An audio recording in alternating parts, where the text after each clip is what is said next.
Bismillahirrahmanirrahim. Assalamualaikum warahmatullahi wabarakatuh.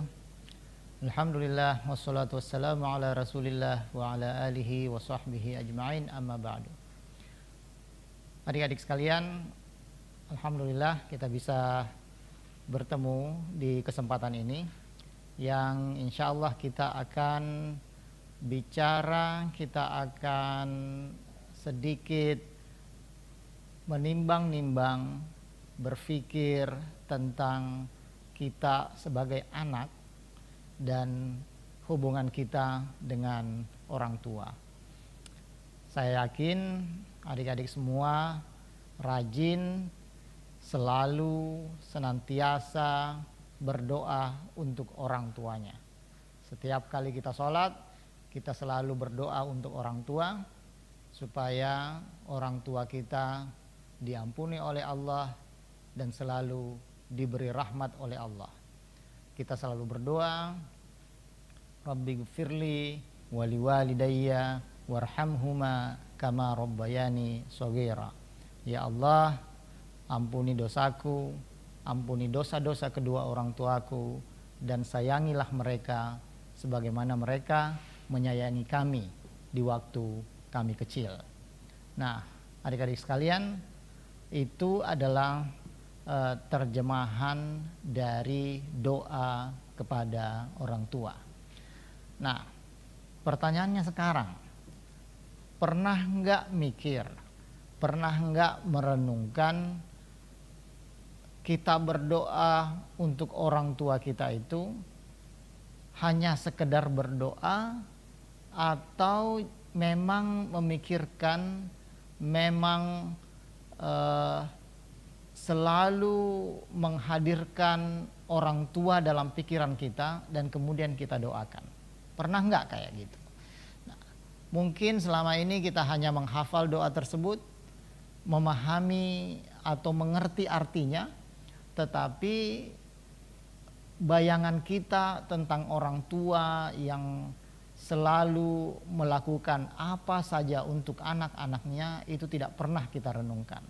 Nah, dalam kesempatan ini saya pengen mengajak kita semua, adik-adik sekalian, untuk merenung tentang kita sebagai anak dan hubungan kita dengan orang tua.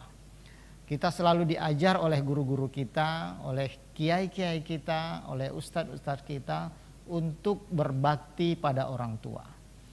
Itu dimaksudkan agar kita selalu berterima kasih pada orang tua dan selalu berpikir bahwa kita bisa menjadi sekarang ini, kita hidup seperti sekarang ini, entah itu dengan berbagai kenikmatan yang kita punya atau kelebihan-kelebihan lainnya, atau minimal kita bisa hidup sampai hari ini selain karena takdir kita sebagai hamba Allah, juga karena upaya-upaya dari orang tua kita. Kita mungkin gak bayangin ya, waktu kecil mungkin rezeki orang tua kita masih sangat sedikit, masih kurang, bahkan untuk memenuhi kebutuhan dirinya sendiri masih sangat minim, masih sangat kecil. Tetapi orang tua kita, ayah kita, ibu kita tidak pernah berpikir selain memenuhi kebutuhan anak-anaknya. Itu yang pertama. Kalau ibu kita itu setiap kali pergi kemana saja ada acara, mungkin rezekinya makan enak, ibu kita itu tidak pernah berpikir atau makan pada saat itu kemudian melupakan anak-anaknya. Yang selalu dia pikir, seandainya makanan itu berbeda dari makanan yang ada di rumah, dia akan selalu berpikir atau bersedih, misalnya, kok anak saya nggak ikut dan saya makan sendiri. Atau seandainya dia punya pilihan untuk membungkus makanan tersebut, orang tua kita, ibu kita khususnya, itu akan membungkus makanan tersebut dan bawa pulang untuk kita di rumah. Mereka tidak akan memakannya di sana. Cuman mungkin karena malu atau tidak pantas misalnya untuk membungkus makanan dari sebuah acara, itu mereka tidak lakukan. Tetapi seandainya mereka bisa lakukan, mereka pasti akan menjadikan pilihan tersebut sebagai pilihan nomor satu supaya anaknya bisa makan enak di rumah seperti yang ia makan. Sering kali kita mendengar cerita-cerita orang tua kita bahwa jangankan kalau ibu kita lagi berkunjung keluar dan menemukan makanan enak, di rumah sekalipun, seandainya kita tidak berada di rumah, anak-anaknya tidak berada di rumah, mungkin sedang belajar, mungkin sedang nyantri di suatu pesantren, tetapi di rumah sedang ada makanan enak, itu ibu tidak pernah makan makanan itu dengan lahapnya tanpa melibatkan atau berpikir tentang anaknya supaya anaknya bisa makan bersamanya saat itu di sana, di rumah. Nah, kita perlu berpikir tentang bagaimana ibu, ayah, atau orang tua kita itu selalu berpikir tentang anaknya. Apa saja dia akan lakukan untuk anaknya. Kalau rezekinya kurang, dia akan banting tulang, keluar rumah, banting tulang untuk memenuhi kebutuhan-kebutuhan dasar anaknya. Bersyukurlah kita yang orang tuanya mungkin punya rezeki yang cukup, pekerjaan yang baik.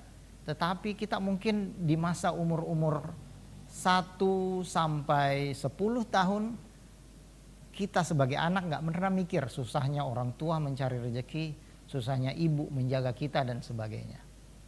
Jangankan untuk kita pikir bahwa ibu pasti menjaga anak-anaknya sebagai manusia. Kita bisa belajar dari binatang-binatang yang juga selalu mengorbankan dirinya untuk kemaslahatan, untuk kebaikan anak-anaknya. Adik-adik mungkin pernah nonton ya di YouTube misalnya, sudah ada yang upload ke YouTube.